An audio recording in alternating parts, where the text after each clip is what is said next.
Good. Morning, everyone. This express version of Group Talk Live with Steve Bailey. Steve? Oh, okay, yeah, that was the introduction, right, Danny? Okay. Yes, this is express. Okay. Hey, we can have a good time. We don't have a whole lot here, but the important people are here, right, everybody?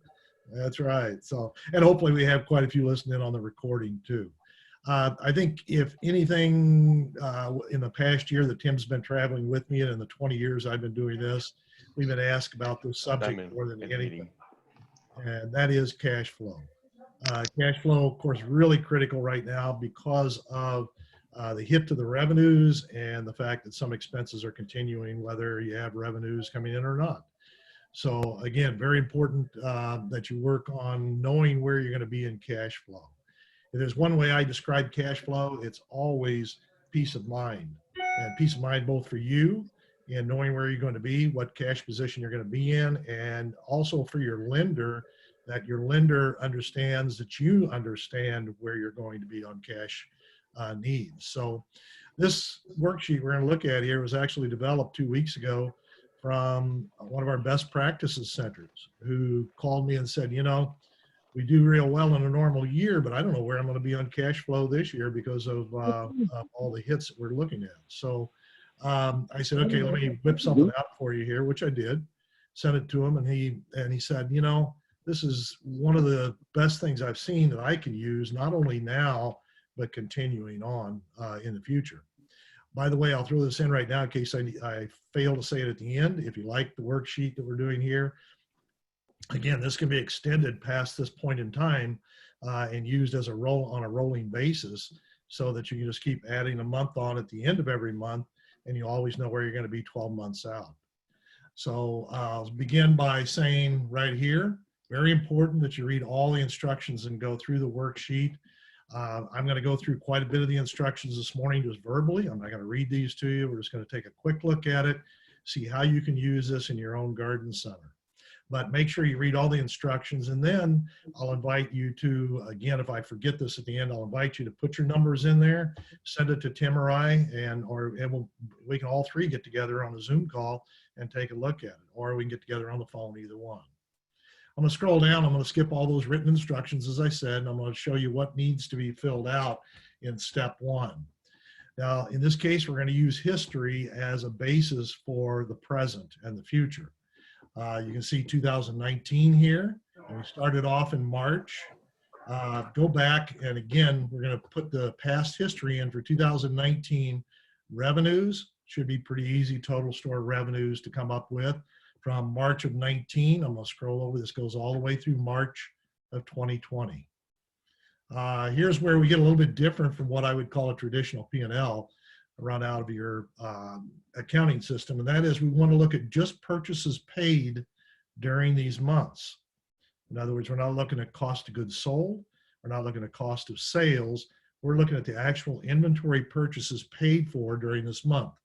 And this is, again, all the past 12 months, as you can see across this area here.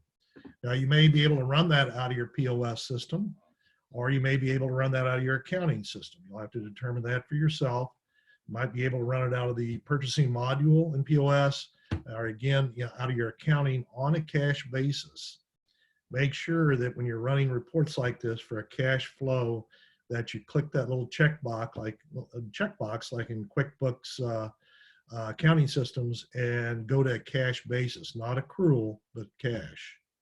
So we've got inventory purchases, and then we've got total or fixed operating expenses on the next line. Now, you may look at operating expenses in total, but you're going to need to divide that out between what we're looking at here, the fixed operating expenses, which occur every month, whether you sell $10 in revenues or $5 million in revenues, whatever.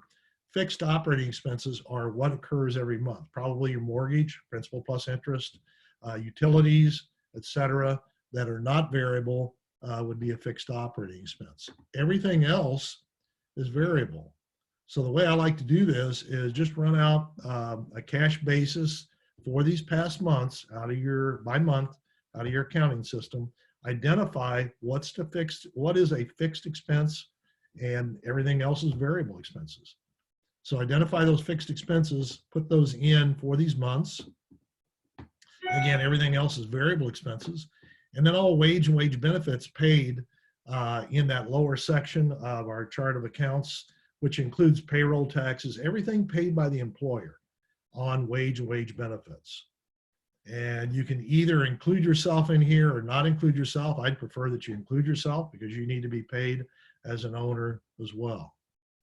So you fill this entire thing in, the past history, because we're going to use past history as a guide for what happens in 2020 and into 2021. So I'm going to move on to the next sheet, and here you see actual values in this spreadsheet. Now, again, this is 2019, and we're going all the way across, and we put actual values in here. And when we go down to the next step, which is step 2, we're going to use the spreadsheet's going to use these values against total revenues to calculate what your potential expense could be in all of these areas. Now, fixed expenses we know are going to stay the same. And you can see in this case, 11,000 all the way through January when fixed expenses go up to 12,500. And why? I don't know. It may begin in November or October, whatever. Just make sure that you're accurate as far as what your fixed expenses were back then and did they increase in 2020. So again, actual values, and as we scroll down into step 2, I'm going to simplify this quite a bit to save you time. But as we get into step 2, you can see that in 2020, we have no revenue goals. This is again from this point forward. You can actually fill in March here if you'd like. We'll see that in the next sheet. But right now we have no expenses here except for our fixed expenses, which started at 12.5, which was the ending of the year before up above. And then again, you're going to see it's going to increase again in January to 13,000. But this is just the raw spreadsheet here. There are formulas behind each one of the shaded cells. In the case of your beginning cash balance, it equals, again here, equals the ending cash balance from the month before. So this one just transfers up to here. We go down, we got an ending cash balance now with very few expenses of negative 25,000, which transfers up here. Now, these all have formulas behind them. Even the shaded cells here have formulas behind them, but that doesn't mean they can't be overwritten. The cells are open, and if you noticed in the instructions, I actually included the password to the entire worksheet if you need it to open it up for any reason. And the password's very simple. All in caps, open, O-P-E-N. So it's included in the instructions up above. But again, all these are shaded, that are shaded, have formulas behind them that are meant to be overwritten, actually. We're going to go on to the next sheet here, which again, we're going to put actual values into March because March is already past us here. I'm sorry, we've got actual values there from last March, but we're going to go on down to the worksheet. And here's where we're going to start where the rubber really meets the road.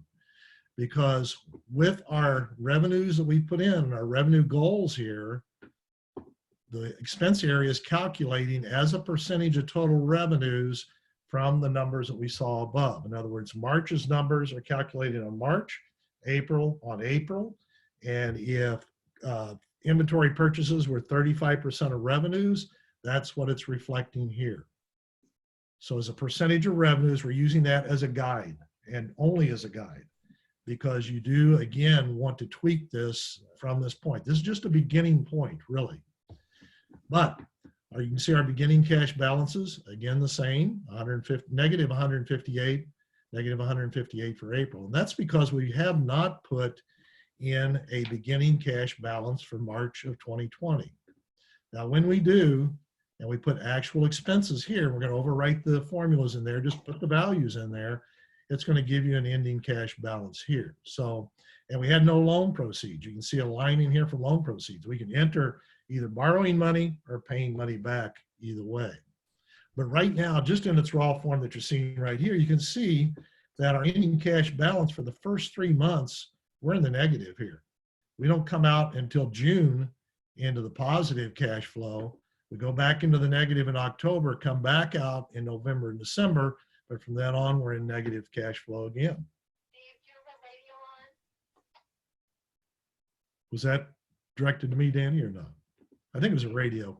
So at any rate, we're going to put a beginning cash balance. Let's say that they had a beginning cash balance, and this is all funds available to you to use in the operation of your business. Cash in the bank, accounts receivables that you think you're going to, or that you received during that month, which will already be in those cash in bank. We're going to put 75,000 in there and watch the values possibly change as far as our cash balance here. And it did. It changed in May. It brought us into positive cash balance in May. So this is where we actually stand with our actual expenses for March of 2020, this past month. But still, we can see we're in negative cash flow here. We're $83,000 overdrawn. How much money are we going to have to infuse into the business? It's easy, $83,000. Let's say that we borrowed $100,000 on our line of credit. You can see we come into a positive cash flow, but we're still in negative cash flow for February. So maybe we need to borrow 200,000. And again, these are extreme examples, not actual examples, just to show you how this works. And at 200,000, we're in green all the way across. Let me scroll across. Yep, we are all the way across. So basically, that's going to be our cash needs as we see it right now, is 200,000. Now, let's say that we go into the months up here. How do you change that cash flow? You either increase revenues or you decrease expenses. So as you're working through this thing, again, tweak your sales goals, your revenue goals, and tweak your expense goals too. Again, these are right now calculated as formulas, but you can overwrite those with what you think the actual values are going to be. And instantly you'll see the effect on your cash flow here. Now let's take this back down to, well, let's leave it at 200,000. When can we start paying that loan back? Pretty quickly. You know, if we paid 200,000 back here, we're at minus 200,000. And when you put a payback, it's a minus. Then you can see we're going to have cash flow here, positive here. Now we know that we're going to be in the negative down here. So we can plan ahead, several months ahead, to know what our cash needs are going to be. Let's say we had a catastrophic month, and I hate to say this, but let's say we had a bad month in June, and I'm going to go to the extreme here and say we only had $100,000 in revenues, or we're projecting 100,000. You can see the cash need is going to be on down the line in September and October. So again, as you go through each month, you overwrite the budgeted with actual, put your actual revenues in here, put your actual expenses in here, and any loan proceeds that are going on. One thing also, your ending cash balance automatically transfers up here to be your beginning cash balance. But don't chase your tail here. Go put your actual beginning cash balance at the start of each month. Overwrite this formula that's linking these two cells together here. Put your actual cash value there. And if you're within $1,000 or so, don't worry about chasing pennies, nickels, dimes, dollars, or up to $1,000. $1,000 ain't going to make any difference in most of our operations. Just overwrite the formula there with your actual beginning cash balance. If you're more than that off, you need to go back and look at what's wrong here. But with that, again, you're just overwriting as you go and always keeping an eye on where are my cash needs going to be. Projected cash flow for a lender is very important, again, for their peace of mind to know that you know what you're talking about. So as you work through this thing, it's continually a work in progress. As I mentioned earlier, if you like the sheet, we can extend this on out for you, and you can just keep adding a month, every month of values in here, projecting out, and always knowing where you're going to be 12 months from now. Very important that you, again, know where you are now and where you're going to be before you need the money in September or October. Where is that money going to come from? We've got several months to prepare for it here. You know, what do we do? Do we increase revenues, decrease expenses? What's easier, increasing revenues or decreasing expenses? Usually decreasing expenses. Increasing revenues, we can try. And we certainly should try, of course, but it's usually easier to control this part of the equation here. So again, knowing where you are, important. And this very simple cash flow statement, again, this is very simple because it's not actually projecting out by line item in your P&L on a cash basis. I will throw in the QuickBooks and some of the other accounting programs can project a cash flow out. I've always had difficulty with it though, because it will actually take all your fixed expenses and calculate those as a percentage of total revenues to give you a new value. It won't keep a fixed expense as is unless you know a secret that I don't know. But also keeping it simple like this is much easier to manage. Run the numbers out of your accounting program, put them in here, know where you're going to be, and move on from there and go back out and do what you have to do on a daily basis, especially in the trying times we're in right now. So that's the whole ball of wax, guys and girls. If there's any questions, I'd be happy to entertain questions as far as how this thing works and anything that you need to see added too, if there's anything that is not included on this. Any questions I can answer? Steve, I have a question from Arizona. Can you hear me? Sure, Ken. So we're playing with credit lines now. I figure max it out just in case. I can see this being of even greater value when you have a pile of cash sitting in your account, but it's all coming from credit lines. It'll help you figure out how when you're going to pay it back. Exactly. Yeah, The you can go second back and do all these what if scenarios in there. What if I pay it back here? What if I pay it back here? How much money am I going to have to use? And you're exactly right, Ken. This is really important that if you have 200,000 out, maybe I'll pay 100,000 back here, and it keeps me in a positive cash flow for a while, but I still got that extra 100 in the bank too. So with rent and marketing, so we've ramped up our marketing because we're trying to keep our sales going. So we put a lot of energy into that. That's going to raise our cost of just staying here. So should we be playing with rent as well right now, especially with the PPP loan stuff? I don't know if you've tracked that. But it seems like I should raise my rent so that I can get more gov money coming back. But right now. Your rent is based on past history. And you're already past it. Yeah. So if you're past it, and that's another thing I did mean to bring in. I appreciate you asking that question, Ken, because the PPP, you shouldn't be applying for that now or already have that in.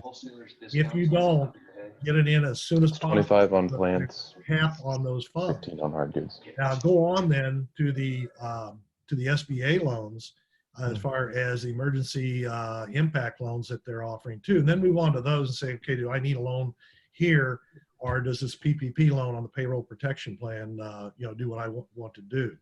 But in any case, when you put these numbers together, you're going to know where you're going to be. You can plug those PPP loans right into this spreadsheet. Hopefully knowing when you're going to get that money and see where you're going to be as well too. It may create a shortfall for a month or so here where you may need a little bit of funds additional out of your line of credit. The important thing is that you take something like this to your lender and say, look, this is where I am, this is where I'm going to be, I need help here. And so that's, again, the beauty of a cash flow. But good question, Ken, appreciate that. I wonder for the group too, has anyone seen any Fed money? I've applied for everything at maximum value, day one, starting 2-3 weeks ago. I haven't seen a dime of that yet. So I want someone to be, if someone else has seen money, I'll be jealous. We're talking to all the clients this week, all the service providers, and so far no one has said yes. Okay. So we'll give you a heads up as soon as I'm asking all the ones I'm talking to, say, send me a text as soon as you see any kind of deposits. That's good idea. So, and I don't know too, I haven't heard from any of the clients that I've talked with if their lenders have indicated it's going to be a direct deposit into their account, or they're going to receive a check, or what it's going to be. So it'll be interesting to see how that works too, because of course direct deposit would be much quicker and much better for everybody. Yep. My lender said, my bank said it's going to be a direct deposit, but I just finally got mine submitted today. So I'm guessing it'll be a few days before I hear anything. Okay. Well, that's more news than I had heard, so I appreciate that. I had one on Monday say that they were approved, Ken, but I don't think that was really an approval. I think it was more of a case of it went through without any problems. I think, going through the application was successful, and I think that was their version of approved. But On Sunday, my banker did say they submitted it. Right. But submission does not mean funded. So I was looking for funding kind of stuff. Yeah. No check in the mail yet. Yeah. I think one important point that Danny heard yesterday and passed on to me, which may or may not, I think it is of significance, and that is that they're looking at head count according to February 15th. Is that correct?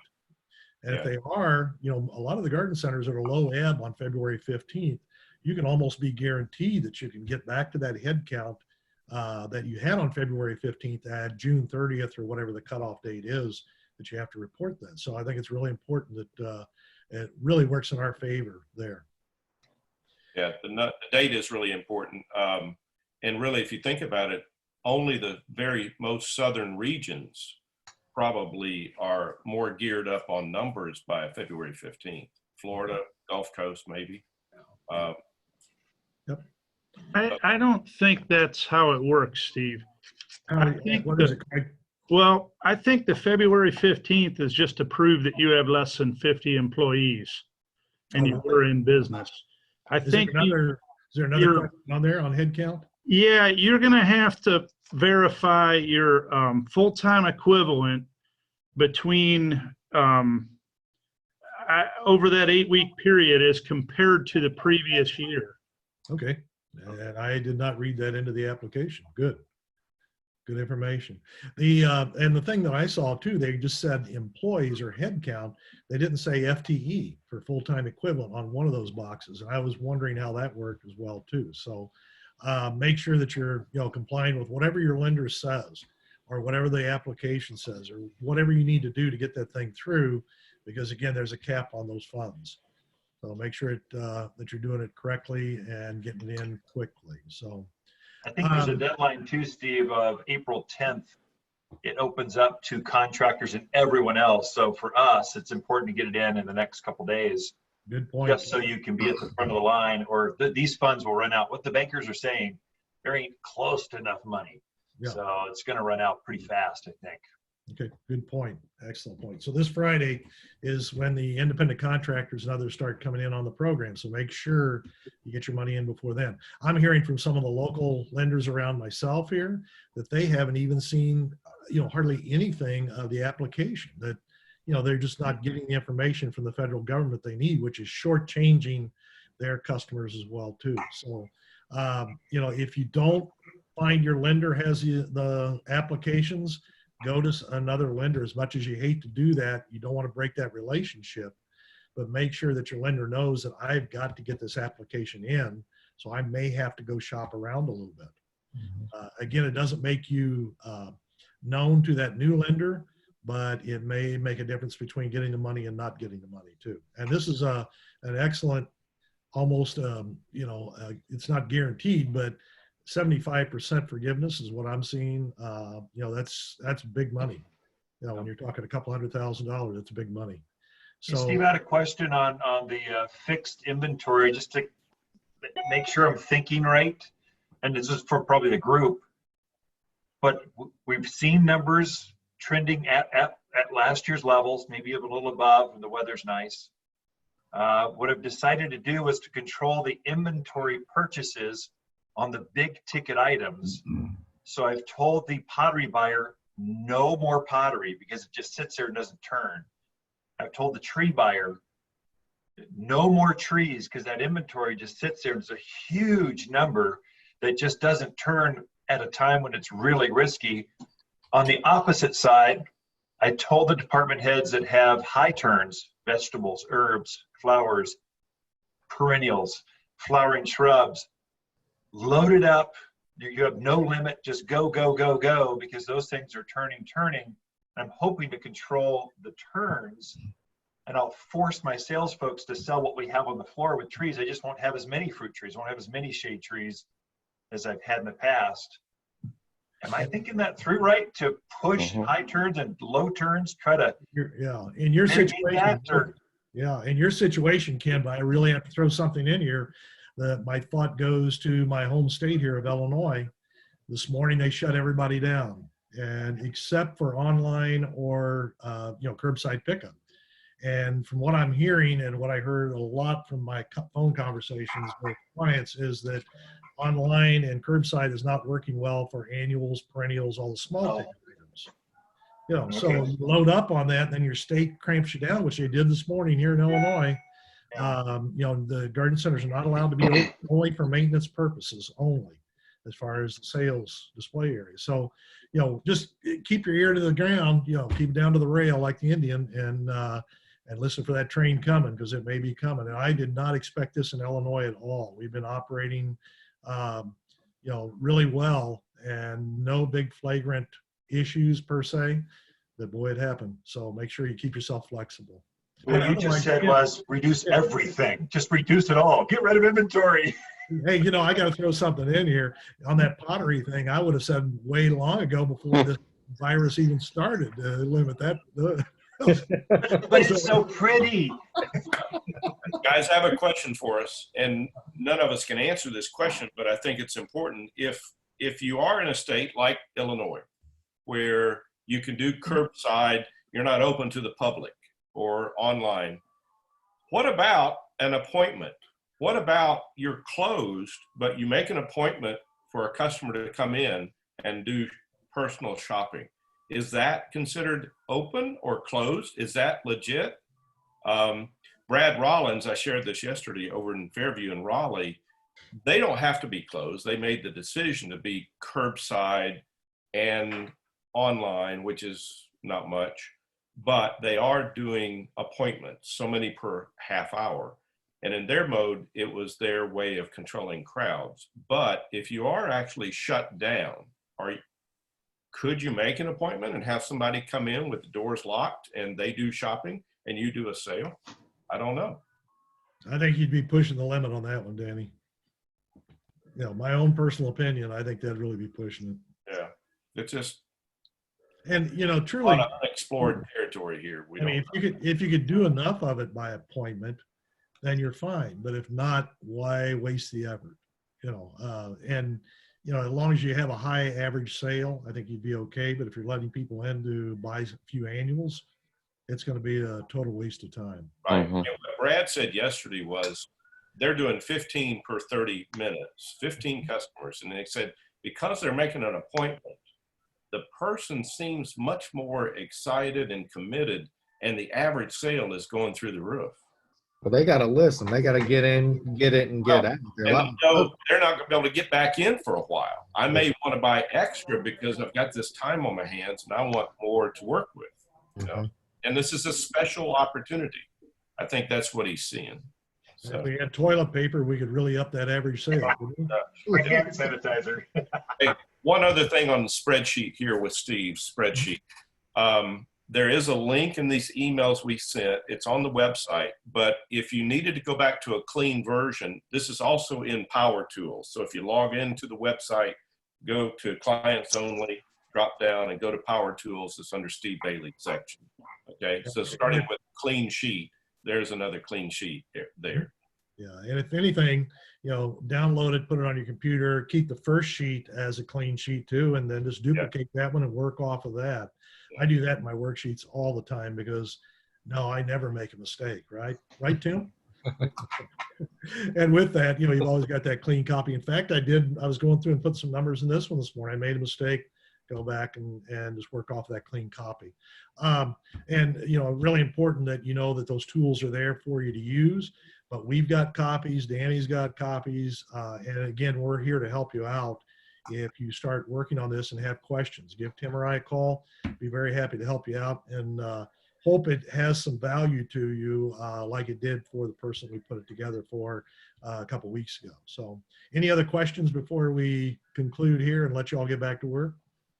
I had one thought just for Danny or the consultants, you the smart people in the room. We've got like 100 to 150 garden centers. They're all over North America. It'd be interesting to know how many, like a tally, like you check your virus count in your state today.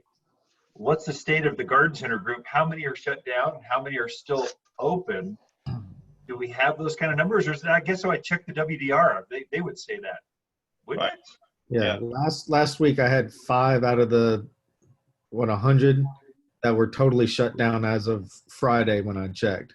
And I'll redo those counts and I can let you know, Ken, or we can do something to kind of follow that up, because it's interesting to me to see which ones are partially open, which ones are fully shut down and whatnot. But yeah, I'm trying to track it with the WVR for sure. And Tim's been giving that us on a sideline note, but maybe start putting that into that cover page for everyone. Yeah, interesting stat. Yeah.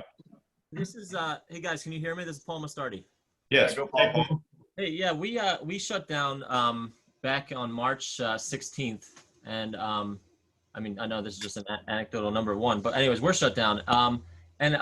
You know, I filled out our cash flow sheet to the best that I could. I have to tweak it, whatever. But things that I don't quite understand about, like with regards to the loans, like the payroll protection program or whatever that loan's called. My understanding is that you're allowed to get, what is it, 2.5 times your average payroll for the previous year. 2.5, yeah, the monthly average for the previous year. And that's a loan that you pay back unless you can prove that all that money went back to your employees, in which case it just becomes a grant. Is that correct? I think, from what I understand, 75% of it is forgivable. Okay. And then it depends on what you have left over as far as the terms, the remaining terms. I'm also seeing 1% as the loan rate. Is that correct with everybody, what they're seeing? Yeah. So, Paul, I think you know, your best direction there is to check with your lender on that program, but that's what we're seeing anyway. And you know, you again just have to prove that you paid that. You know, it's 2.5 times your payroll. So what they're doing is covering your payroll for 2 months. That other half a time is the other rent and utilities that you put in there as well, too. Right. So, I mean, we, you know, being closed, we pretty much have everybody laid off right now, except for like, you know, a couple people who are doing maintenance for us. I mean, I guess we're going to be open some point in the future, but I mean, like, you know, we closed because the governor told us to shut down back in, you know, mid-March. We have no revenue right now. And like with regards to that loan, I mean, I understand the window to apply. I mean, there's a long window to apply, but there's only so much money they're handing out. So you want to apply as soon as possible to make sure you're one of the ones that gets it. It's just awkward because since we're closed, I mean, I guess we should still apply for that loan. Yeah, well, one of the garden centers I talked with yesterday was struggling with that. What do we do?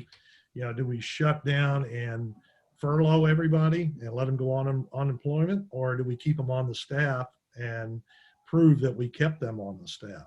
And I think you have to decide, again, this is a little bit of an HR issue, but you have to decide, you know, what the guidelines are as far as laying them off, bringing them back. You also have to decide, do you want to keep that staff? And this was a very interesting one posed to me by an owner. She said, you know, there's actually people that, you know, want to leave, and I would prefer they don't come back. And I thought, wow, that's a new take on this one. And it may be, you know, within HR guidelines, I'm not saying this, but it may be within HR guidelines a way to bring back that really core staff that you want to. But, you know, do you have to pay them during that time? Yeah, you're going to have to prove, I think, that you've had them on the payroll, you know, during that time. Is it the end of that period that you have to prove they're on the payroll? Anybody know? Yes, we've looked into it extensively. We're one of those Florida places where our peak number of employees is on March 1st, which is actually the date that they want your full-time equivalents. These are all things that are just been trickling out one piece at a time. Was it actually count of full-time employees, or was it full-time equivalents? But I got a little, a nice little infographic from the Department of Labor. So I trust that source is really having it down pat, and that just came out yesterday. So you have to be back up by June 30th to whatever your full-time equivalents were this year on March 1st. The payroll amount that you've paid over those 8 weeks cannot, and the 8 weeks begins with the beginning of the loan process.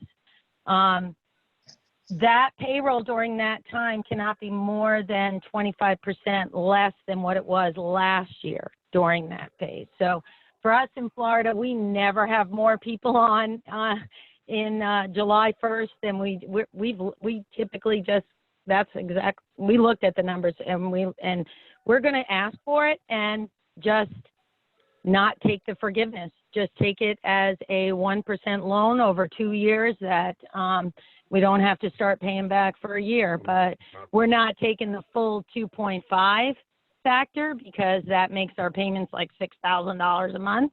We're just taking it for an amount less than that, or we're requesting it for an amount less than that, just to have cash flow. Terry, are you saying that you would not meet the requirements of the loan for the There's forgiveness? no way. In order for us to meet the requirements for forgiveness, we would just have to, Steve, do bad hiring. I mean, one of the reasons we've lasted 45 years is because we're so careful about managing our payroll in down season. And most of the people on this call are coming off winter. You haven't even started hiring. We were at March is our #1 month of the year, you know, for retail. So we've already missed those Saturdays. So what Terry's and we've saying been here is close it may to work for you, but it may not work. I mean, may work for them, may not work for you. Make sure you work through all the numbers for yourself so that you know what works. exactly. Terry, Exactly what I'm Good saying. information though, Terry. Terry, Yeah. Dwayne Weaver asked, could you share that infographic to owners only, please? I think I know how to do that now, Danny. I think I'll email it right back to you today, and I will happily do that. I've shared it with some other sites, some nurse practitioner groups too. Good. Yeah. That'd be great. I did have something on that because we're with a smaller bank and they don't really do a lot of SBA loans, but because we're a bigger player in a smaller bank, we were able to push them to go to their committee and come up with what they needed. So I think sometimes we just need to push. We're bigger players in our banks than we think we are. And I skipped the branch manager. I went right to the VP of corporate lending, whoever that is in your organization. There's someone in charge of company loans, and they will be the ones that will spearhead this. You can go right to them. They'll do the federal government file, and then they'll have all their other documents they want. They make it really complicated, but just fill out every single thing you can. And then they wanted me to break down the last 12 months or last year's payroll month by month. It wasn't a lump sum. They want to see every single month. And then they really want to see the last quarter. So January, February, March, so they can see, and they will help you do all that math. Just get them way overkill them with information and they'll submit your app for them. Just push. Don't let them come back to you going, oh, we're still trying to figure this out. Push them and say, hey, or find another bank. You're with the wrong bank. Yeah, what you're describing is the benefit of a smaller bank. And because the big boys, you'd never get, the wizard is behind the screen. Yeah. Guys, thank you for being with us. We're at about 38 minutes here. And Steve Bailey, great tool. Thank you, everybody. I'll send you a recording and push it out to all the owners only. Okay. So keep sharing what's working, guys. Call us. Thanks. Yeah. Thanks. Thanks, everybody.